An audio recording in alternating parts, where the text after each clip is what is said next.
Dreamland जंगल में एक अपाहिज सारस रहता था। जहाँ एक पंख से अपाहिज होना उसकी कमजोरी थी, वहीं उसकी एक ताकत भी थी। उसकी चोंच किसी तलवार जैसी पैनी थी। इसलिए जब भी सारस सैर को जाते थे, वो उनके बच्चों की रखवाली किया करता था। एक बार तालाब के पास एक लकड़बग्घा नजर आया। सारस चाचा, इस लकड़बग्घा से लड़ना बहुत खतरनाक होगा, आप भाग जाइए यहाँ से। अगर मैं भाग जाऊंगा तो तुम लोगों को कौन बचाएगा? मैं नहीं जाने वाला। इतने में लकड़बग्घा उनके करीब आ चुका था। बस बस बस बस करो, आपस में झगड़ो नहीं। मैं पहले छोटे छोटे बच्चों को खाऊंगा और कल के लिए इस अपाहिज सारस को रख लूंगा। ऐसा कहकर लकड़बग्घा उनकी तरफ बढ़ने लगा। बच्चों के करीब पहुंचने से पहले ही सारस आगे बढ़ा। लकड़बग्घा, यहाँ से चले जाओ वरना अच्छा नहीं होगा। ओहो, तो ये लूला लंगड़ा सारस मुझे रोकने का दुस्साहस कर रहा है। अभी देख मैं क्या कर सकता हूँ। लकड़बग्घा उस पर झपटा, लेकिन सारस तेजी से हट गया और लकड़बग्घा एक पत्थर से जा टकराया। वो खुद को संभालता इससे पहले ही सारस ने उसकी कमर पर अपनी चोंच से हमला किया। ओए माँ!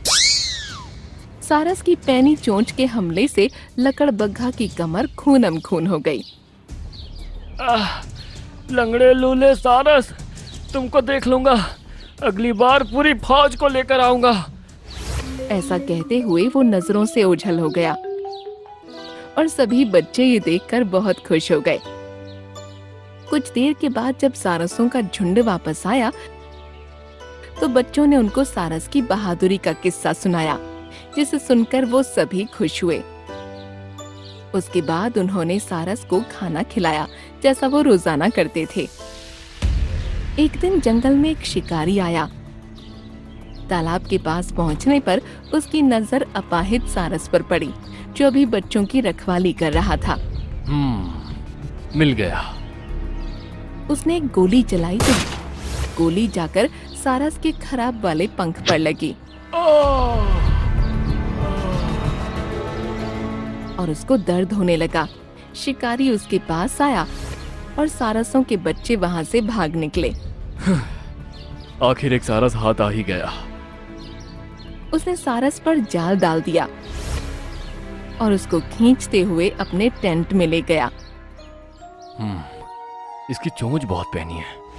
उसने अपने हाथों में प्लास्टिक के ग्लव्स पहन लिए। उसके बाद उसने सारस को जाल से निकाला और एक पिंजरे में कैद कर दिया। अरे ये क्या? ये तो पंख से अपाहिज हो गया। शिकारी को लगा कि सारस उसकी गोली से अपाहिज हुआ है, इसलिए उसको अफसोस होने लगा। अब तो मुझे इसको ठीक करना ही पड़ेगा। ऐसा कहकर उसने पिंजरे में हाथ डालकर सारस के पंख पर दवाई लगाई और एक इंजेक्शन दिया।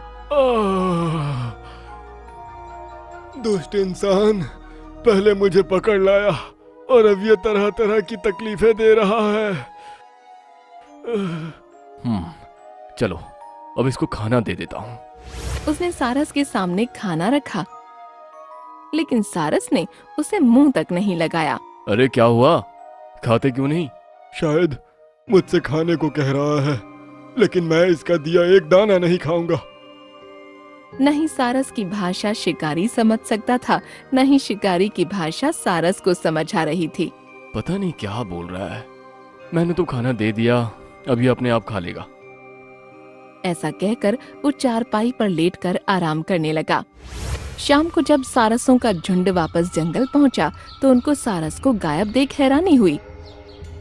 मम्मी, सारस चाचा को शिकारी पकड़ कर ले गया है। यह कैसे हुआ? उन्होंने खुद को बचाया क्यों नहीं?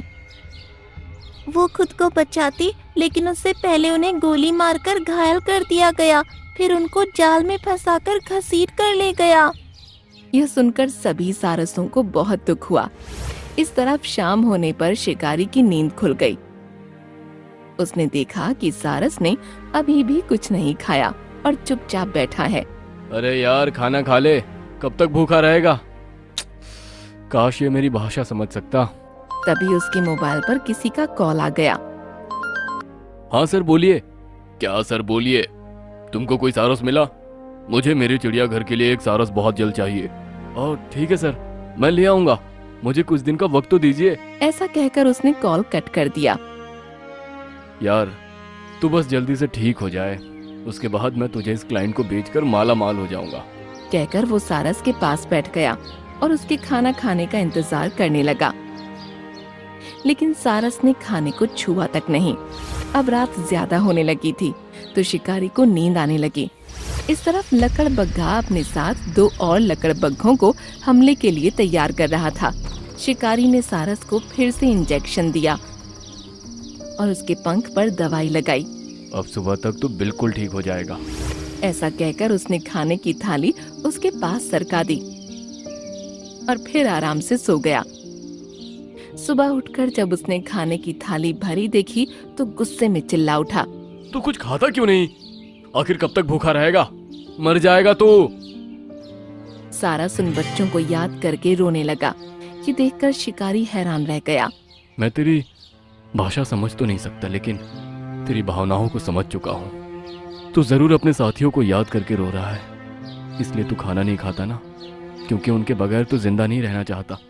अब शिकारी की आंखों में भी आंसू आ गए और उसने पिंजरे का दरवाजा खोल दिया। ये देखकर सारस खुश हुआ और पिंजरे से आजाद होकर टेंट से बाहर निकला। अब उसने गौर किया कि उसका पंख ठीक हो चुका है तो वो खुशी से उछल पड़ा। यप्पी! इसका मतलब वो शिकारी जिसको मैं दुष्ट समझ रहा था, वो सुई के जरिए मेरा इलाज कर रहा था। वो पंख फड़फड़ाकर फिजा में उड़ गया। इस तरफ लकड़बग्घा अपने साथियों के साथ सारसों के झुंड पर हमले के लिए बढ़ रहा था। बच्चों, तुम सब मेरे पीछे रहना, हम तुम्हें कुछ नहीं होने देंगे। सारसों ने अपने बच्चों को कवर किया और उनके आगे आकर खड़े हो गए। उन्हें पता था कि वो जीत नहीं पाएंगे, लेकिन फिर भी वो अपनी जगह से नहीं हिले। आज तुम सब मारे जाओगे। अचानक सारस उनके सामने आ गया। उल्टे पैर वापस चले जाओ। इस बार हम 3 हैं, पूरे 3। अभी तीनों को मजा चखाता हूँ। ऐसा कहकर सारस फिजा में उड़ा और उनके सरों पर चोंच मार मार कर उनको घायल कर दिया। इसने तो मुझे पागल कर दिया। तीनों लकड़बग्घे वहां से भाग निकले। तुमको वापस देखकर बहुत अच्छा लग रहा है भाई, तुम ठीक कैसे हुए? जहाँ तक मुझे समझ आया, उस शिकारी ने ही मेरा इलाज किया है, और जब उसने देखा कि मेरी आंखों में आंसू हैं, तो वो खुद भी रो पड़ा और मुझको आजाद कर दिया। इसका मतलब सभी इंसान बुरे नहीं होते, कुछ इंसान अच्छे भी होते हैं। उस दिन से फिर से सारस बच्चों की रखवाली करने लगा और अब उसकी जिंदगी और भी खूबसूरत हो गई थी।